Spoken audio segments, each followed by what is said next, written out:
프랑스의 사회심리학자 로랑 베그 교수가 쓴 책 가운데 우리나라 번역된 서적 가운데 굉장히 제목이 긴 책이 있어요. 그 제목이 도덕적 인간은 왜 나쁜 사회를 만드는가? 그러니까 사람들은 도덕을 추구하면서도 그러한 도덕적 인간이 왜 사회를 나쁘게 만듭니까? 라고 질문을 하고 그 질문에 쭉 대답해 나가는 교수의 책. 그 책에 보게 되면요, 한 의미심장한 설문조사가 나와 있어요. 1000명의 사람들에게 누가 천국 갈 것 같습니까? 물어본 거예요. 1000명 중에 79%, 그러니까 790명, 거의 압도적인 숫자로 마더 테레사는 천국 갔습니다 라고 대답을 했어요. 그리고 1000명 중에 650명, 65%가 지금도 살아있지만 미국의 농구 선수 마이클 조단이 죽으면 천국 갈 것 같습니다. 아마 농구를 좋아하시는 분들이 많았나 봅니다. 그렇게 대답을 했어요. 그리고 1000명 중 600명, 즉 60%의 사람이 비운의 왕세자비 바로 다이애나가 아마도 천국 갔습니다 라고 대답을 한 거예요. 그 항목 가운데 마더 테레사도 79%인데 정말로 압도적인 사람들이 87%, 그러니까 1000명 중 870명이 이 사람은 천국 갔습니다, 갈 것 같습니다 라고 대답한 인물이 있으니 그가 누구인가? 바로 자기 자신이었다라는 거예요. 예. 여러분, 이 설문조사에서 한 가지 메시지를 추려보면 저와 여러분 우리 인간은요, 자기 중심적으로 생각하고 나에게 유리한 대로 말하고 판단하는 자기 착각 속에서 오늘을 살고 있다라는 거예요. 그 착각에서 벗어나는 유일한 길은 영원한 진리의 말씀, 온 세상의 기준이 되는 하나님의 말씀을 펼 때 나만의 착각 속에서 우리는 빠져나올 수 있는 것이지요. 천국에 관한 하나님의 진리의 말씀은 무엇입니까? 사도행전 4장 12절 다 한번 읽어볼까요? 다른 이로서는 구원을 받을 수 없나니 천하 사람 중에 구원을 받을 만한 다른 이름을 우리에게 주신 일이 없음이라 하였더라. 천국에 이르는 유일한 이름이 무엇입니까? 사도행전 16장 31절 다 한번 읽겠습니다. 이르되 주 예수를 믿으라. 그리하면 너와 내 집이 구원을 받으리라 하고, 하나님의 말씀, 천국에 관한 유일한 기준은 예수 그리스도를 믿어야 구원받고 천국 갈 수 있다. 마더 테레사와 같은 위대한 인물도 예수 없으면 천국 못 간다. 이것이 바로 하나님의 말씀이요, 이 하나님의 말씀을 삶의 기준으로 삼는 자를 가리켜 저분은 하나님을 믿는 분이구나 라고 부를 수 있는 것이지요. 이 말씀에 의지하여 3부 예배 참여한 여러분들을 축복하며 격려합니다. 3부 예배 참여자 모든 분들은 하나님을 믿는 자 되길 주님의 이름으로 축원합니다. 그런 마음으로 옆에 분에게 물어보세요. 당신 하나님 믿어요? 물어보세요. 당신 하나님 믿습니까? 예배 드린다고 하나님 믿는 것이 아니라 내 삶의 기준을 하나님의 말씀으로 삼는 자, 그를 가리켜 하나님을 믿는다라고 부르는 것이지요. 바로 오늘 본문에는 아브라함, 하나님의 말씀을 기준으로 삼아 살았던 아브라함의 믿음, 그것도 믿음의 절정을 우리에게 들려주고 있는데, 아브라함의 믿음의 절정을 말씀하는 오늘 본문은 이렇게 시작이 되지요. 1절 다 한번 읽겠습니다. 그 일 후에 하나님이 아브라함을 시험하시려고 그를 부르시되 아브라함아 하시니 그가 이르되 내가 여기 있나이다. 그 일 후에 하나님께서 말씀하신 건데, 그렇다면 그 일은 과연 무엇인가? 이러한 말씀은요, 알아야 돼요.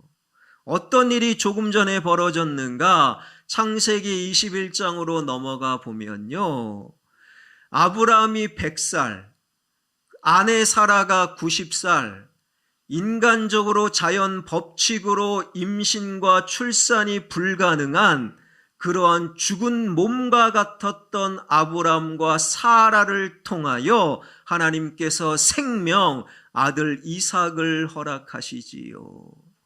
그 아들 이삭을 허락받은 아브라함이 부엘세바라는 곳에서 에셀나무를 심고 하나님에 대한 놀라운 신앙 고백을 이렇게 합니다. 하나님은 어제나 오늘이나 영원토록 동일하신 생명의 하나님이십니다.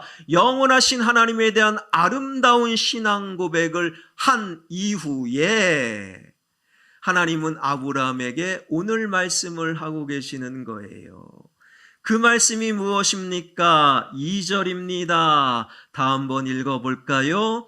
여호와께서 이르시되 내 아들 내 사랑하는 독자 이삭을 데리고 모리아 땅으로 가서 내가 내게 일러준 한 산 거기서 그를 번제로 드려라. 하나님은 영원하신 하나님입니다. 신앙 고백합니다. 예배드렸습니다. 찬양합니다. 믿음의 발걸음을 이어가고 있는 아브라함을 향하여 하나님께서는 내 사랑하는 독자 아들 이삭을 번제로 드려라. 여러분, 번제라는 제사는요, 손톱 하나 빼서 하나님 받으세요, 그런 제사가 아니에요. 그 제물을 완전히 죽여 그 제물을 완전히 태워 그 향기를 하나님께 드리는 제사. 아브라함은 하나님을 향해 믿음의 신앙의 고백을 했음에도 하나님은 네 아들 내놓아라, 번제를 드려라, 하나님의 이 말씀을 우리는 꼼꼼히 따져봐야 한다라는 거예요. 하나님은 왜 이런 말씀을 이 상황에서 하고 계셨는가?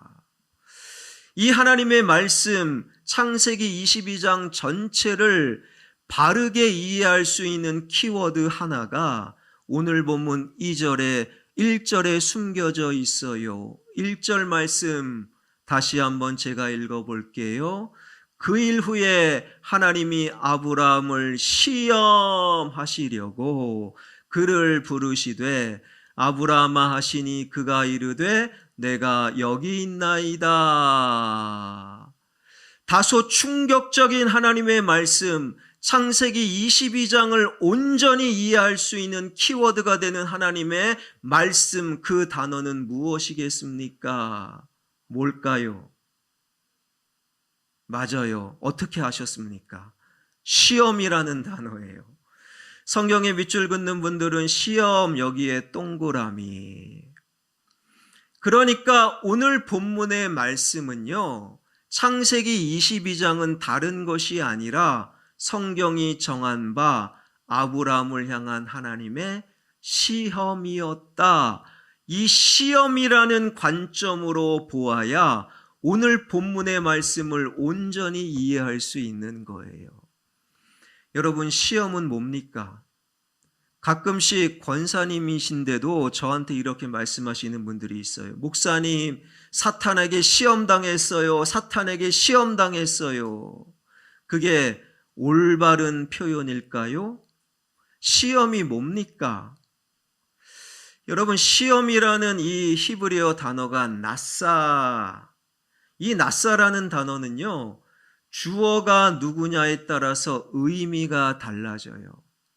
이 낫사라는 단어가 때로는 주어가 사탄이 올 때가 있어요. 사탄은 여러분 우리를 낫사합니다. 그때는 사탄이 시험했다라고 말하는 게 아니에요. 사탄은 유혹하는 존재예요. 사탄은 유혹이다라는 거지요. 우리를 무너뜨리고 우리를 힘들게 해서 하나님께 등 돌리고 우리 신앙과 믿음을 그냥 없애버리는 존재 사탄은 낫사 우리를 유혹하는 존재다.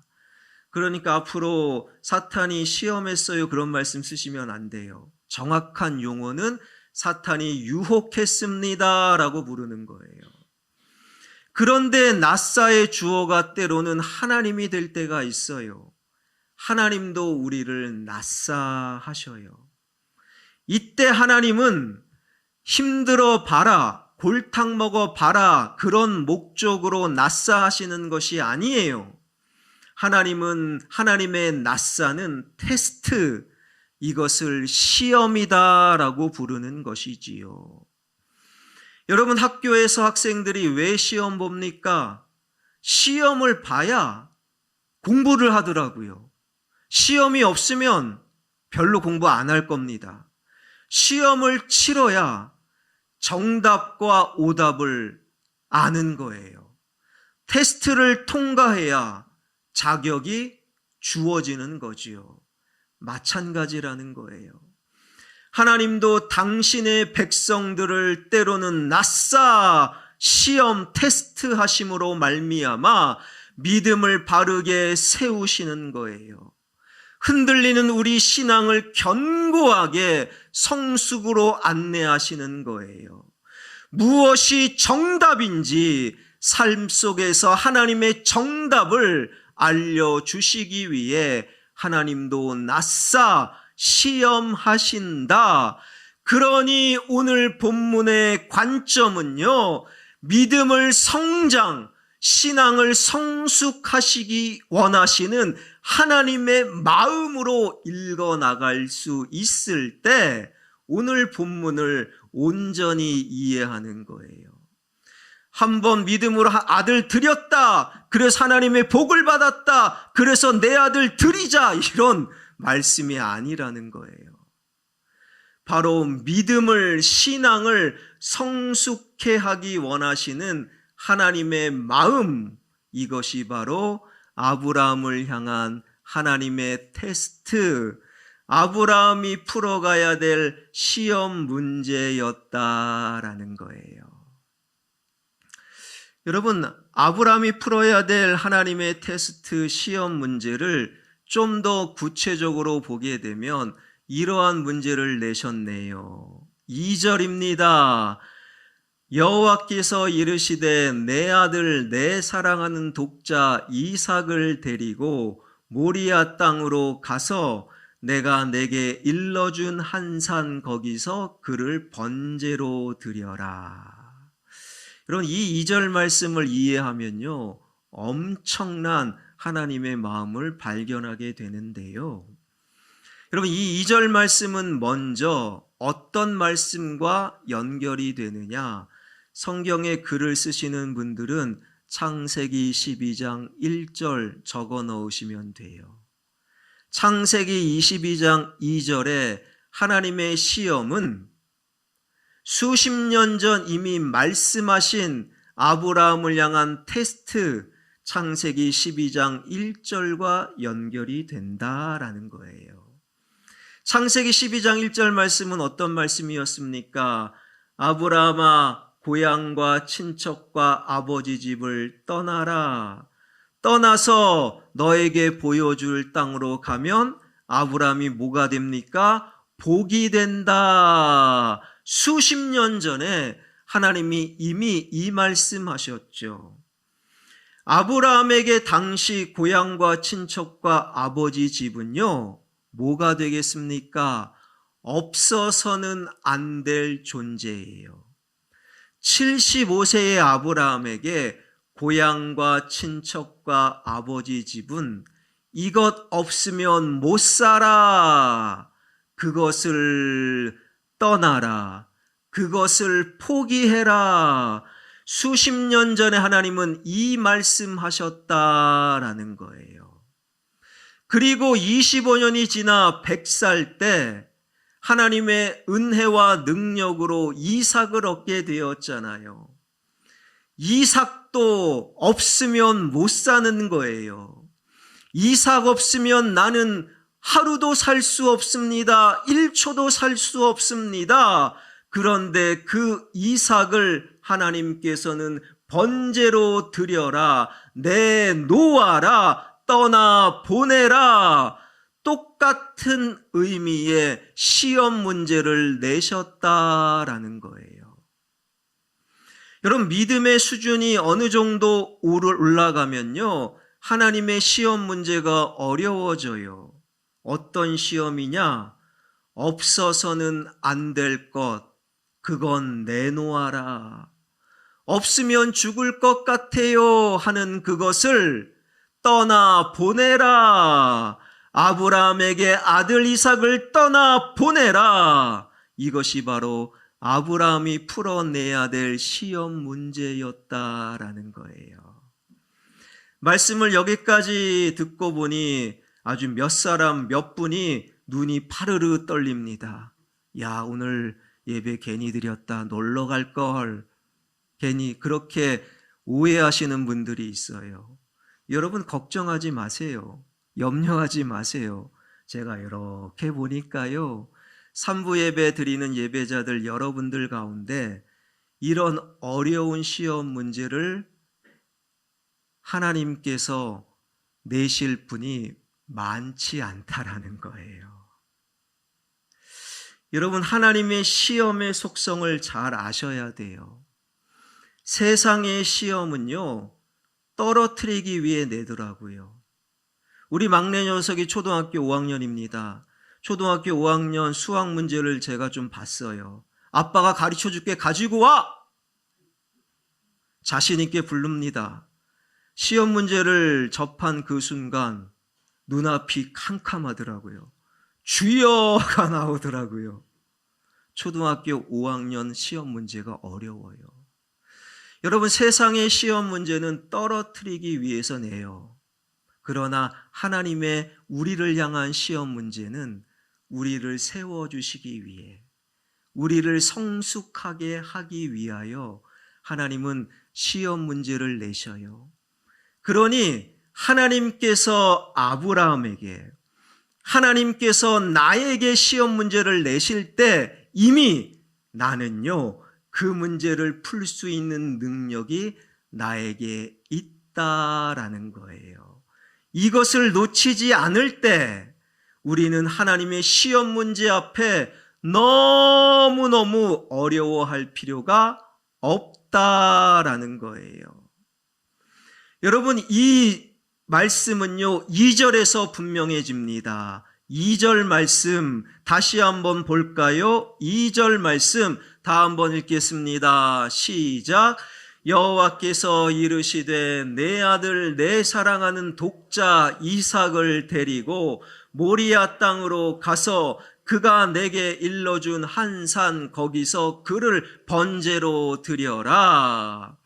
우리말 성경은 구약은 히브리어 성경을 번역한 번역본이죠. 우리말 성경의 번역에서 때로는 아쉬울 때가 좀 있어요. 오늘 본문이 2절이 그래요. 2절을 그냥 읽으면요, 하나님의 명령으로 들려요. 무조건 순종해야 될 하나님의 명령으로 들리죠. 이삭을 데리고 번제로 드려라 라고 번역을 했으니, 그러나 하나님은 그렇게 말씀하신 것이 아니에요. 히브리어 원문을 보게 되면 정말 중요한 단어 하나가 우리말 번역에는 빠져 있어요. 그 단어가 무엇이냐? 히브리어 나라는 단어. 그 나는요, 어떤 의미가 있느냐? 원컨대. 2절에다가 원컨대라고 적어 넣으시면 돼요. 하나님께서 아브라함에게 내신 테스트 시험 문제는 명령이 아니었어요. 반드시 지켜야 된다, 순종의 말씀이 아니었다라는 거예요. 아들 이삭을 번제로 드려라가 아니라 바로 원컨대라는 단어를 사용하시면서 선택권, 그것을 아브라함에게 주시는 권고형이라는 거예요. 2절은 명령이 아닙니다. 이것 한번 해볼래? 그런데 해도 되고 안 해도 돼. 결정은 아브라함 네가 하면 된다. 이러한 선택적 권고의 말씀이라는 거예요. 여러분, 하나님의 명령은요, 무조건 100% 순종이에요.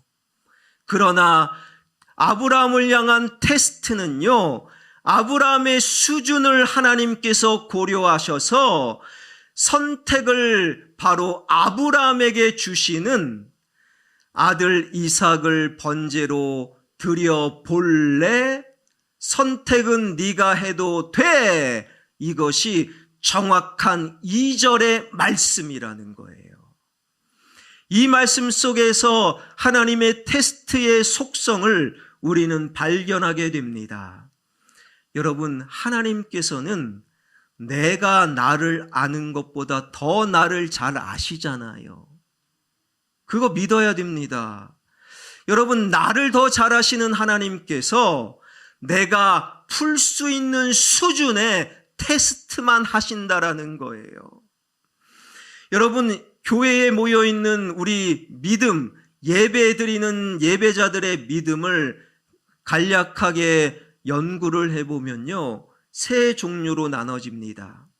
어떤 분들은요, 하나님이 하신 말씀, 반드시 해야 되는 말씀을 아직까지 순종 못하는 분들, 그런 믿음이 있어요. 어떤 분들은 하나님의 순종의 말씀, 반드시 해야 되는 명령에 100% 순종하는 믿음이 있는 거예요.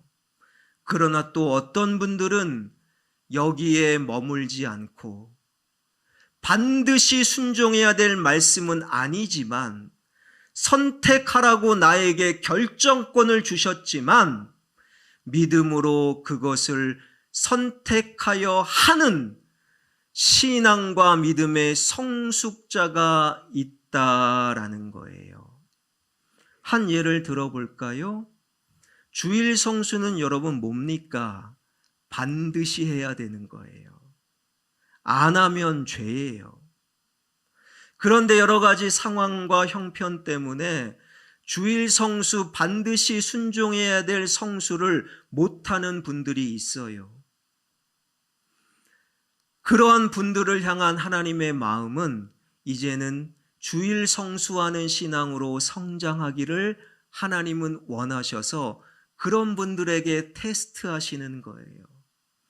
그리고 이제 주일 성수 반드시 해야 되는 믿음은 순종하는 정도가 되었다면 거기에 머물지 말고 더 큰 믿음의 세계, 더 큰 신앙의 세계로 갈 수 있도록 하나님께서 결정을 나에게 주시지만 굳이 안 해도 되는 그 믿음의 선택의 길로 우리를 안내하신다라는 거예요. 여러분, 아브라함은 굳이 아들 이삭 번제로 바치지 않아도 되는 거예요. 그런데 이제는 아브라함은 믿음으로 그 아들 이삭을 번제로 드리기를 선택했던 것이지요. 하나님이 원하시는 최종적인 믿음의 결국이 바로 굳이 하지 않아도 되는데 믿음으로 합니다. 여러분, 지금 우리 3부 예배 요 시간에 1층에서 3층에서 4층에서 자그마치 4개, 5개 부서가, 교육부서가 예배를 드리고 있어요. 그 중에 하나, 영화부가 올해 신설이 되어서 지금 예배를 계속 드리고 있잖아요. 여러분, 영화부가 몇 명 모일까요? 맞춰보세요. 시간 관계상 8가정이 모여요.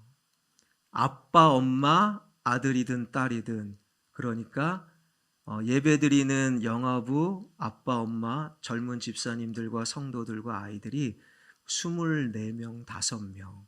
지금 3층 한쪽에서 예배드리고 있어요. 그 영화부에 올해부터 예배드리는 한 성도님, 아빠 이야기예요. 그 성도님은 사실은 그 믿음이 주일 성수 믿음은 아니에요. 그 아내 집사님이 참 믿음이 좋아요. 근데 코로나로 인해 또 집도 멀고 그냥 그 남편이요, 아내한테, 아내 집사님에게 당신만 다녀와, 당신만 다녀와, 어린 아들 내가 볼 테니까 당신만 다녀와, 그런 수준의 성도님이셨어요. 근데 영화부가 만들어지고 하루 이틀 영화부 예배를 참석하는 거죠. 그리고 지난주에 이제 밥을 먹다가 그 성도님을 만났어요. 그래서 제가 질문을 했죠. 성도님, 집에서 여기 오는데 얼마나 걸립니까? 목사님, 차로 한 20분 걸립니다. 꽤 멀어요. 20분 걸린대요, 차로. 그러면 차를 가지고 예배 드리러 오시는 분들 또 다른 기도 제목이 뭡니까? 걱정이 뭡니까? 주차 공간이 있는가? 오게 되면 어디다 주차를 합니까? 제가 염려하는 마음으로, 성도니까 제가 물어봤어요. 그 성도님이 대답합니다. 목사님, 염려가 아니라 걱정이 아니라 염려를 기도 제목으로 바꾸라면서요. 그 성도님이 그래요. 그리고 차를 몰고 올 때 하나님께 기도한다는 거예요. 하나님, 주차 장소 있게 해주세요. 그러더니 재미난 말을 하더라고요. 70%는 응답하신대요.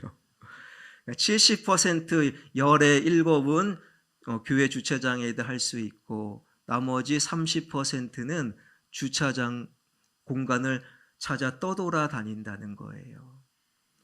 그러니까 얼마 전까지만 해도 주일 성수 반드시 해야 되는 그런 믿음은 아니었어요. 그런데 이제는 주일 성수는 기본이고, 나의 염려와 걱정을, 주차 장소에 대한 염려를 기도하는 믿음의 성장을 보였다라는 거예요. 여러분, 이것이 아브라함을 향한 하나님의 테스트예요. 여러분, 대단한 것 아무한테나 바쳐라 말씀하지 아니하셔요.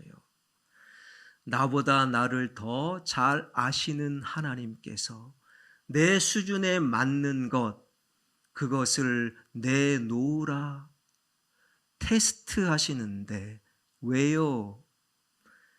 반드시 해야 될 것 못하던 내가 이젠 반드시 해야 될 것 하는 믿음으로 성장하고, 더 나아가 하지 않아도 되는, 굳이 안 해도 되는 그 하나님의 말씀을 믿음으로 선택하는 그런 믿음의 사람으로 살아가기를 우리 하나님께서는 원하시는 거예요.